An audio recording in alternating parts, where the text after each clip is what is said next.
Hello, girl that looks surprisingly familiar. What's your name? Oswin. Oswin Oswald. You remind me of a version of a companion I once had that I encountered on the Daleks' home planet of Skaro. She had the same voice, yet she was unfortunately a Dalek. So, what brings you here? I have a dilemma. What is it? Well, there's this TV show called Doctor Who, and well, basically Stop trying to be cool and put that guitar away. Sure. Anyways, I promised to review the season finale of the show, but I don't really want to. Why not? Well, because it kinda sucked. But I guess I'm just gonna have to get to it.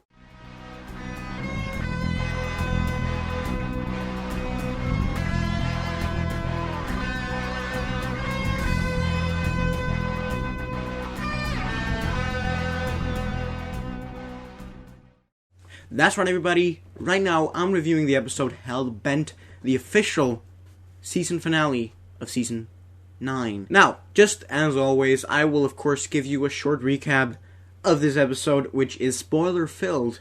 Just want to let you know that. And then I will dive into my actual opinion and rating of this episode. So without any further ado, let's get started. Here's a short recap. In a Nevada diner, the Doctor encounters a waitress physically identical to Clara, and begins to tell her a story about Clara. Neither appears to recognize each other. On Gallifrey, Rassilon attempts to have the Doctor imprisoned and executed. The Time Lord military instead pledges its loyalty to the Doctor. The Doctor has the Time Lords use an extraction chamber to retrieve Clara from her timeline at the instant of her death. The Doctor takes Clara and the TARDIS and escapes from Gallifrey in his attempt to take her far enough away that she will return fully to life. At the end of the universe, the Doctor encounters a Shieldra. The two conclude that the hybrid is the Doctor and Clara together. The Doctor decides to remove Clara's memories of him, but Clara alters the device so that it will randomly affect one of them, which ends up being the Doctor. In the present, the Doctor ends his story even though Clara encourages him to keep going. In the back room is a Shieldra, however, and the TARDIS console. It departs, leaving the Doctor with his own TARDIS. Clara decides to eventually return to Gallifrey and instead sets off with a Shieldra to explore the universe. The Doctor Who reached Gallifrey! Yay! But Clara's back. No. But the Time Lords are also back. Yay! But Shieldra also returns. No. But Rassilon is finally defeated. Yay! But still no sighting of Missy. Boo.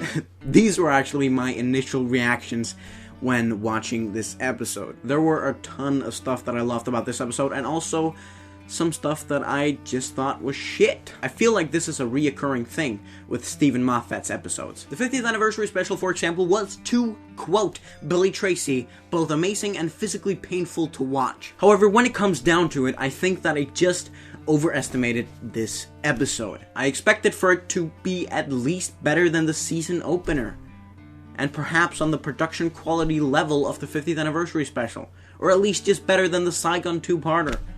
But sadly, I was disappointed in that field. However, I also do feel like the Face the Raven episode and this episode, Hell-Bent, could stand on its own as a wonderful ending two-parter episode. Even though I really love the Heaven Sent episode, I just have to admit that it was kind of pointless. And it angered me a bit that the Doctor is now over 4 billion years old. I know that Doctor Who is often a crazy show, but this character development really did not make sense to me. Anyways, enough about that. What I particularly loved about this episode was seeing Gallifrey again. Sadly, that is the only thing that I really loved about this episode. I mean, it was good, sure, but the Doctor's over-attachment to Clara and his insane attempt to bring her back from the dead really ruined this episode for me, as I'm sure it also did to all the other people that didn't like Clara. And of course, this also plays in when I'm rating this episode, which I'm gonna do right now. I'm gonna give this episode a 3 out of 5 TARDISes, because overall, as a season finale, it was incredibly bad, and I was incredibly disappointed. And that was even though the production quality and the cinematography was to die for, because that was really amazing, just like always. But therefore, I simply cannot give it more than 3 out of 5. I'm sorry about that. I mean, this of course also has to do with the fact that it's the season ending. I mean, pull yourself together, Moffat. You can't just make a season where the season opener is better than the season finale.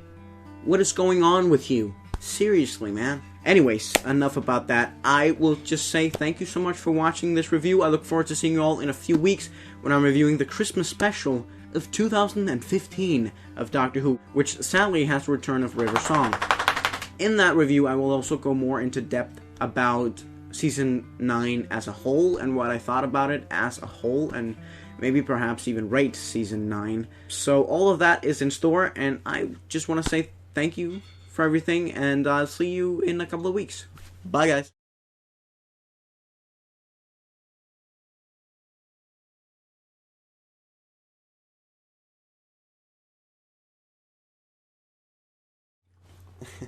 So this is a blooper from the Doctor Who video. This is out of focus, but fuck that. This is my cute little doggy walkie. This is my cute little doggy walkie. How dare you interrupt me? Love you, babes.